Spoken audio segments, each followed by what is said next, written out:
Viewers, आप सबको एक दफ़ा फिर मेरे यूट्यूब चैनल में खुशामदीद। व्यूअर्स, जैसा कि हमने क्लास 4 मैथमेटिक में से यूनिट 4 स्टार्ट किया था, उसमें हमारे पास वर्ड प्रॉब्लम रह गए थे। तो चलते हैं अपने वर्ड प्रॉब्लम की तरफ। हमारे पास 4.4 में वर्ड प्रॉब्लम है number 8। Arshad covered 64.56 kilometers in 1.45 hours. Can you tell me how much distance he covers in 1 hour? Viewers, in question के लिए मैं एक मेथड बता देती हूँ, तो आप उस मेथड से तमाम क्वेश्चंस को हल कर लें, क्योंकि फिर इसमें बहुत सारे लोग पूछेंगे कि हमें कैसे पता लगेगा कि ये क्वेश्चन डिवाइड का है या ये मल्टीप्लिकेशन का है। तो लिहाजा मैं एक मेथड बता देती हूँ, आया वो डिवाइड हो आया वो मल्टीप्लिकेशन का हो, आप उस मेथड से कर लें तो आपका आंसर बिल्कुल ठीक आएगा। ठीक है, तो चलते हैं इसके आंसर की तरफ। इन्होंने कहा है कि अर्शद कवर्स 64.56 किलोमीटर इन 1.45 आवर्स, कि अर्शद जो है वो 64.56 किलोमीटर जो है वो 1.45 घंटे में कवर करता है।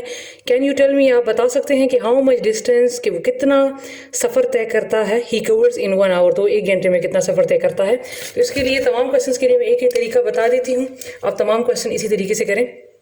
यहाँ पर आप क्या करें कि एक साइड पे लिख लें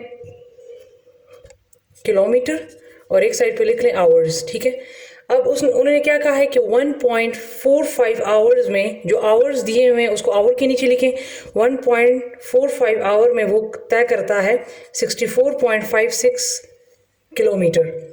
ठीक है, तो can you tell me how much distance, kilometre distance की बात हो रही है, तो वो कितना डिस्टेंस कवर करेगा। ठीक है, तो जो चीज़ पूछी गई है तो उसके लिए हम x लिख लेंगे, क्योंकि ये हमारे पास है नहीं, और फिर दोबारा उन्होंने दिया है इन 1 आवर, तो वो 1 घंटे में कितना किलोमीटर कवर करेगा।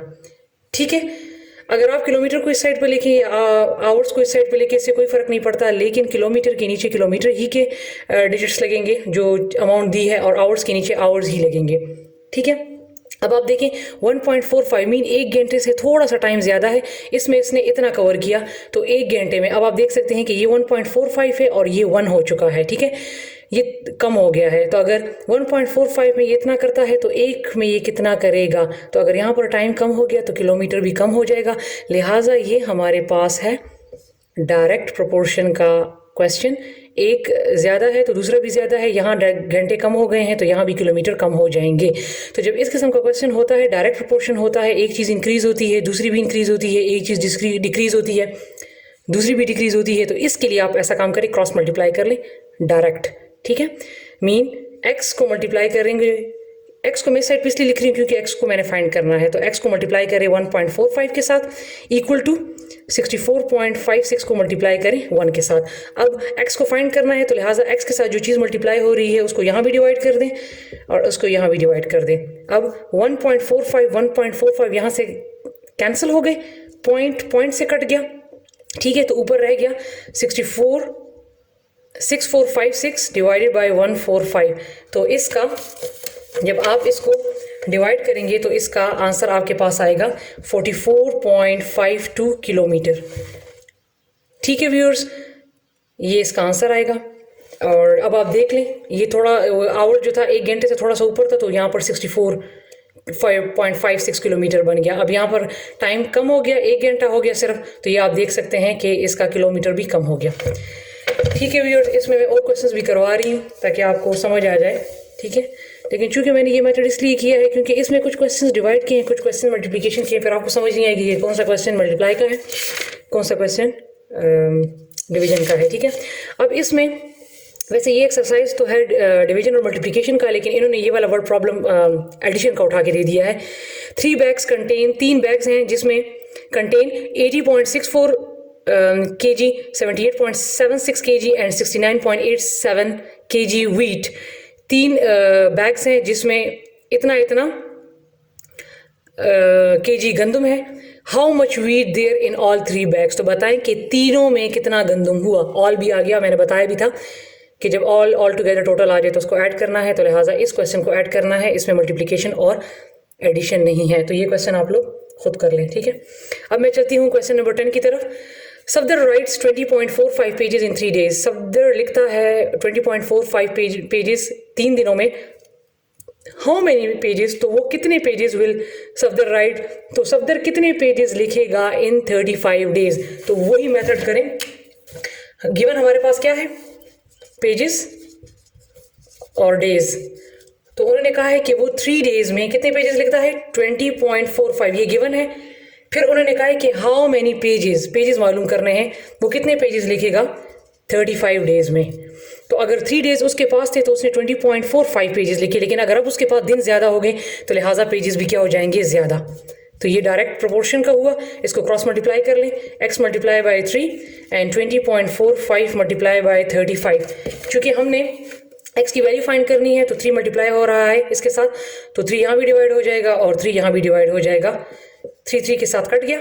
अब आप इन दोनों को मल्टीप्लाई कर लें, 20.45 मल्टीप्लाई बाई 35, तो इससे आपके पास आ जाएगा 715.75 डिवाइडेड बाई 3। इसको आप डिवाइड कर लें तो आपके पास आंसर आ जाएगा 238.58। इसको राउंड ऑफ कर लें तो ये हो जाएगा 238.6। तो ये इतने पेजेस लिखेगा। ठीक है व्यूअर्स, तो आप देख सकते हैं कि 3 days थे तो पेजेस 20 थे, पॉइंट से इस साइड को देखना है। 35 डेज ज़्यादा हो गए तो आप देख सकते हैं कि पेजेस भी ज़्यादा हो गए। अब हम चलते हैं अपने नेक्स्ट क्वेश्चन की तरफ। मेरे पास नेक्स्ट क्वेश्चन है, क्वेश्चन नंबर 11। ठीक है, Khurram wants to buy 15 eggs. Each egg costs rupees 9.75. How much money does Khurram need? ठीक है, Khurram wants to buy, Khurram खरीदना चाहता है 15 eggs. If each egg cost, अगर एक एग की कीमत जो है वो 9.75 है, how much money does Khurram need? तो इस सिंपल क्वेश्चन का मतलब ये है कि अगर 1 egg की प्राइस 9.75 है तो 15 eggs की कितनी होगी। ये थोड़ा सा इन्होंने यहाँ पे वो कर दिया है कंफ्यूज करने के लिए कि how much money does Khurram need. लिहाजा सिंपल क्वेश्चन का मतलब ये है कि अगर एक एग की कीमत ये है तो 15 की कितनी होगी। वही तरीका, एक साइड पे लिखें एग्स और एक साइड पे लिखें कॉस्ट, ठीक है, या प्राइस। कॉस्ट को इधर लिखें, एक्स को इधर लिखें, कोई फ़र्क नहीं पड़ता, ठीक है, लेकिन जो चीज़ जिस तरीके से मेंशन है उसी तरीके से लिखें। अब उन्होंने कहा है कि एक एग की प्राइस कितनी है, 9.75 है, तो 15 एक्स की प्राइस कितनी होगी हमने मालूम करना है प्राइस, क्योंकि उन्होंने दे दिया है कि हाउ मच मनी, तो कॉस्ट प्राइस की बात हो रही है। ठीक है, तो अगर एक एग कितनी है तो 15 की कितनी होगी, जाहिर बात है 15 की ज़्यादा होगी। तो ये क्या है, डायरेक्ट प्रोपोर्शन है। क्रॉस मल्टीप्लाई कर लें, x multiply by 1 equal to 15 multiply by 9.75। तो x के साथ तो 1 मल्टीप्लाई किया तो x ही हो गया, क्योंकि 1 की तो कोई वैल्यू नहीं होती, इसको मैं नीचे डिवाइड नहीं कर सकती क्योंकि x के साथ 1 मल्टीप्लाई हुआ तो x ही आया। और इन दोनों को मल्टीप्लाई कर लें तो ये आपके पास आ जाएगा 146.25। ये इसकी कॉस्ट आ जाएगी 15 प्राइस की। तो आप देख सकते हैं कि 1 एग की इतनी थी और 15 की इतनी आ गई है, तो ज़्यादा हो गई है। ठीक है, अब हम चलते हैं अपने नेक्स्ट क्वेश्चन की तरफ। हमारे पास नेक्स्ट क्वेश्चन है कि a tractor takes 4.75 hours to plough 1 acre of land. How many hours will it take to plough 8 acres of land? एक ट्रैक्टर है जो कि 4.75 आवर्स में, घंटों में टू प्लफ वो हल चलाता है 1 एकड़ ऑफ लैंड, मतलब वो 1 एकड़ ज़मीन पर हल चलाता है 4.75 घंटों में। How many hours will it take, तो इसको कितने घंटे लगेंगे to plough 8 acres of land, 8 एकड़ ज़मीन की, 8 एकड़ ज़मीन पर हल चलाने के लिए। इसी तरह ये क्वेश्चन हमारे पास क्या है, आवर्स कर लें और लैंड कर लें। ठीक है, तो आवर्स उसने पहले बताए हैं कि 4.75 आवर्स में वो 1 एकड़ ज़मीन पर हल चलाता है। तो वो कह रहा है कि हाउ मैनी आवर्स, अब आवर्स जो मालूम करने हैं तो आवर्स जो मालूम करने हैं उसकी जगह पे एक्स, तो कह रहा है कि 8 एकड़ ज़मीन पर अगर वो हल चलाता है तो उसको कितने घंटे लगते हैं। अगर 1 एकड़ ज़मीन पर उसको 4.75 आवर्स लगते हैं तो 8 पर डेफिनेटली ज़्यादा लगेंगे, तो ये भी हो गया डायरेक्ट प्रोपोर्शन। इसकी क्रॉस मल्टीप्लिकेशन कर लें तो x multiply by 1 equal to 4.75 multiply by 8, ठीक है। तो x के साथ 1 मल्टीप्लाई कर लें तो ये तो आ गया x इक्वल टू, अगर आप 4.758 के साथ मल्टीप्लाई कर लें तो ये आपके पास आ जाएगा 38 आवर्स, ठीक है व्यूअर्स। आप देख सकते हैं कि आवर्स अब ज़्यादा हो गए, ये यहाँ 4 आवर लगे हैं 4.75 समथिंग और यहाँ पर 38। अच्छा व्यूअर्स, अब हम चलते हैं रिव्यू एक्सरसाइज के वर्ड प्रॉब्लम की तरफ, क्योंकि ये तीनों की तीनों क्वेश्चंस को आप इसी मेथड से करें, ठीक है। अब देखिए इन तमाम क्वेश्चंस में कुछ डिवीजन के हैं, कुछ मल्टीप्लिकेशन के हैं, लेकिन मैंने आपको एक ही मेथड बता दिया ताकि आपको कंफ्यूज ना हो कि कौन सा डिवीजन का है कौन सा मल्टीप्लिकेशन का है। तो लिहाजा इसी मेथड पे आप ये तमाम क्वेश्चन करें तो आपके आंसर बिल्कुल ठीक आएंगे। अब हम ये रिव्यू एक्सरसाइज में क्वेश्चन नंबर 7 है कि find the sum of 47.23 kg, 27.41 kg and 29.06 kg। तो सम मीन ऐड, इन तीनों को ऐड कर लें। तो ये क्वेश्चन तो इंतहाई सिंपल है। अब हम चलते हैं क्वेश्चन नंबर 8 की तरफ कि Safdar runs 97.37 kilometre per our. Safdar जो है वो दौड़ता है 97.37 किलोमीटर पर आवर की रफ्तार से, and Tanveer runs 67.98 kilometre per hour. Who runs faster, what is the difference of their speeds. तो देखिए इन्होंने बता दिया सफदर रन्स कितना 97.37 और तनवीर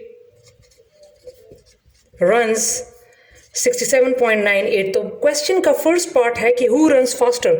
तो मैंने कहा था कि पॉइंट के लेफ्ट साइड को देखना है, तो ये 97 है, ये 67 है, तो लिहाजा सफदर रन्स फास्टर, ठीक है। ये तो क्लियर हो चुका है। अब ये पूछ रहा है कि what is the difference of their speeds. Difference आ गया है, तो मैंने difference left how much more का बताया था कि ये क्वेश्चन माइनस के होते हैं, तो लिहाजा हम 97.37 से 67.98 माइनस कर देंगे, ठीक है। तो आप इसको अगर माइनस करें तो 7 में से 8 जो है वो माइनस नहीं होता, तो यहाँ से कैरी आ गया, तो ये हो गया 17, यहाँ पर 2 बच गया। 17 में से 8 माइनस करें तो आ गया 9, फिर यहाँ पे 2 में से 9 माइनस नहीं होता तो अगेन कैरी, 12 में से 9 माइनस करी तो 3 पॉइंट अपनी जगह पे, यहाँ पर बच गया था हमारे पास 6 क्योंकि हमने यहाँ कैरी दे दिया था। 6 में से 7 माइनस नहीं होता तो अगेन इसको कैरी, इससे कैरी ले जाएं तो 16 में से 7 माइनस किया तो 9, यहाँ बच गया 8, 8 से 6 माइनस करें तो 2।